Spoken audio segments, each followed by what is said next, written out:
दी print के YouTube channel को subscribe करें और ताज़ा अपडेट्स पाने के लिए बेल आइकन दबाएं। कर्नाटक में येदियुरप्पा सरकार को कैबिनेट एक्सपेंशन करना है, लेकिन केंद्र से जब भी कोई नेता कर्नाटक जाता है तो वहाँ पे इस तरह की हवा में अफवाहें शुरू हो जाती है कि आखिर येदियुरप्पा की जो गद्दी है खतरे में है और येदियुरप्पा चेंज होने वाले हैं। बीजेपी के नए प्रभारी अरुण सिंह, जो कि कर्नाटक दौरे से लौटे हैं दिल्ली, उन्होंने येदियुरप्पा से मुलाकात की और कई सारे मसलों पर उन्होंने बात की है। हमारे साथ हैं अरुण सिंह, तो उनसे जानते हैं कि आखिर क्या है मसला। स्वागत है अरुण सिंह जी आपका द प्रिंट में। सबसे पहले ये बताएं कि आप कर्नाटक दौरे से लौटे हैं, वहाँ की क्या स्थिति है इस समय और बीजेपी अपने एक्सपेंशन को किस तरह से कर्नाटक में देख रही है। आपने येदियुरप्पा के साथ अच्छा खासा लंच भी किया है, तो क्या है कुल मिलाकर हालात वहाँ के? देखिए, कर्नाटक में पहली बात तो यह है कि कोविड-19 के बहुत कम केसेस हैं।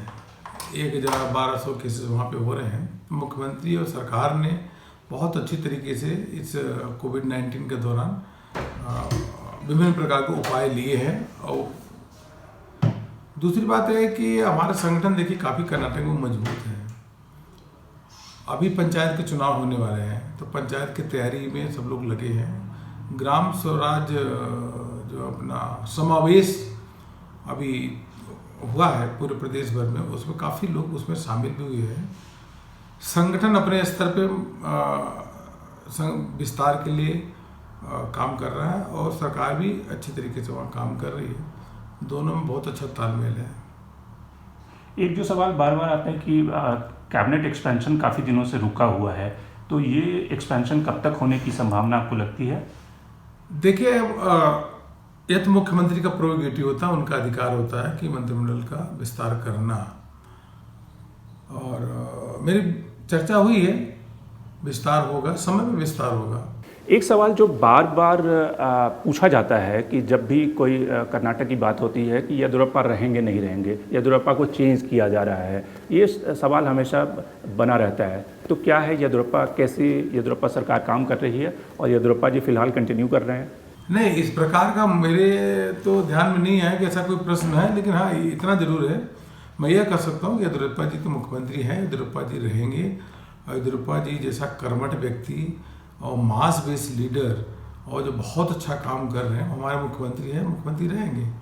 तो कर्नाटक में बीजेपी के सामने जो अगला चैलेंज है वो किस तरह से आप देख रहे हैं? क्या है चैलेंज इस समय? देखिए, कर्नाटक में बहुत सारे एरिया हैं, और जैसे मैसूर रीजन है और कई रीजन्स हैं जहाँ पे भारतीय जनता पार्टी का अभी मत प्रतिशत थोड़ा कम है।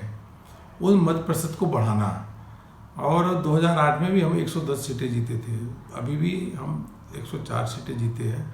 हमारा यह प्रयास रहेगा कि भारतीय जनता पार्टी को सभी कार्यकर्ता मिल करके आने वाले समय में 2/3 बहुमत से वहाँ पे सरकार जब भी चुनाव हो बनाए और भाजपा जीते।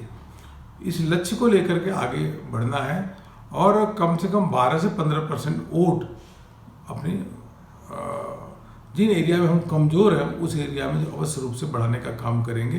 अन्य एरिया में भी मत प्रतिशत बढ़ाएंगे। तो जो वोकलिंगा कम्युनिटी है उसके बीच से भी आप लीडरशिप इवॉल्व करने की कोशिश कर रहे हैं? बिल्कुल, देखिए कि हर वर्ग का लोगों को पार्टी बढ़ाती है, और सोशल इंजीनियरिंग भी हो, सामाजिक संतुलन हो, और अच्छे प्रतिभावान जो कार्यकर्ता हैं उनको अधिक से अधिक मौका दिया जाए, यह पार्टी करती है। इसीलिए आज भारतीय जनता पार्टी विश्व की सबसे बड़ी पार्टी बनी है और विश्व के सबसे लोकप्रिय नेता नरेंद्र मोदी हमारे पास है। ऐसे समय में जब इतना अनुकूल वातावरण हो, जो प्रधानमंत्री जी की लोकप्रियता जन जन तक हो, मैंने कार्यकर्ताओं से कहा है कि इसका बिल्कुल लाभ उठा करके अधिक से अधिक संगठन को बूथ स्तर तक प्रभावी बनाएं और मजबूत करें। ऐसा मौका कम मिलता है जो आज के दिन में है। प्रधानमंत्री जी की लोकप्रियता हमारे पास है। एक सवाल राजस्थान से, चूंकि आप राजस्थान के भी प्रभारी हैं और आपके प्रभारी बनते ही राजस्थान के जो स्थानीय पोल थे, लोकल पोल, उसमें बीजेपी ने बड़ी अच्छी सफलता हासिल की है, तो उस पूरे वर्डिक्ट को आप किस तरह से देखते हैं? क्यों सफलता मिली बीजेपी को? क्यों कांग्रेस वहाँ पे अच्छा परफॉर्म नहीं कर पाई? देखिए, राजस्थान में जो जीत हुई है और यह जो चुनाव हुआ, ग्रामीण क्षेत्रों का चुनाव हुआ। ग्रामीण क्षेत्रों में जो प्रधानमंत्री जी ने PM जनधन योजना वहाँ लागू किया, किसानों के लिए अलग अलग प्रकार के जो एक न एक योजना ले आना, क्रियान्वयन करना, आम जो जन है उनके लिए अब कौन महिलाओं के अकाउंट में 1500 रुपये सीधे दे देना पीएम जनधन के अकाउंट के अंतर्गत। इसके साथ साथ किसानों के अकाउंट पीएम किसान में 4000 रुपये गया, लोगों को गैस फ्री मिल रहा है, राशन उनको इस कोविड-19 के दौरान, संकट के दौरान उनको मिल रहा है। इस प्रकार से प्रधानमंत्री जी की योजनाएं जो है आज गांव गरीब किसान जो है प्रधानमंत्री जी को एक अपना मसीहा के रूप में मानता है, उसका जन समर्थन प्राप्त है। वहीं दूसरी ओर गहलोत सरकार हर फ्रंट पे फेल है, हर फ्रंट पे फेल है। कानून व्यवस्था की स्थिति वहाँ पे बहुत खराब है, विकास का कोई काम हो रही नहीं है, किसानों का कर्जा माफ़ नहीं किया, अनएम्प्लॉयमेंट जो कहा था कि हम भत्ता देंगे वो दे नहीं रहे, सारी योजनाएं ठप है। आपस में सरकार में और पार्टी में कांग्रेस के विरोधाभास है। इसलिए मैं कह रहा हूँ कि इतने जल्दी अलोकप्रिय कांग्रेस की सरकार हो गई, बहुत कम ही ऐसा होता है। और किसानों के आंदोलन से बीजेपी कैसे निपट रही है? बीजेपी जो पहले आउटरीच प्रोग्राम चलाया था उसके बाद से किसान आंदोलन कम नहीं हुआ, ठंडा नहीं हुआ, तो अब बीजेपी कैसे उस पूरे प्रोटेस्ट से हैंडल करने की स्ट्रैटेजी बना रही है?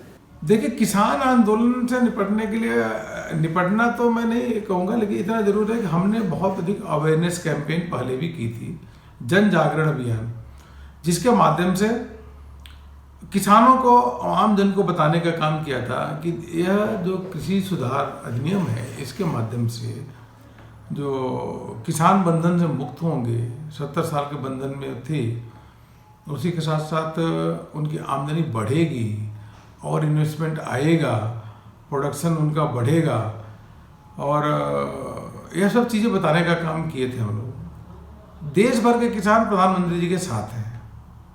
कुछ राजनीतिक पार्टियां अवश्य रूप से थोड़ा बहुत अपना इस समय अपना राजनीतिक रोटियां सेकने का काम कर रहे हैं, तो किसान हमारे साथ है, किसान साथ में है, और सब चीज़ें स्पष्ट है और स्पष्ट कर रहे हैं कि एमएसपी है, एमएसपी रहेगी, सब कुछ कर ही रहे हैं।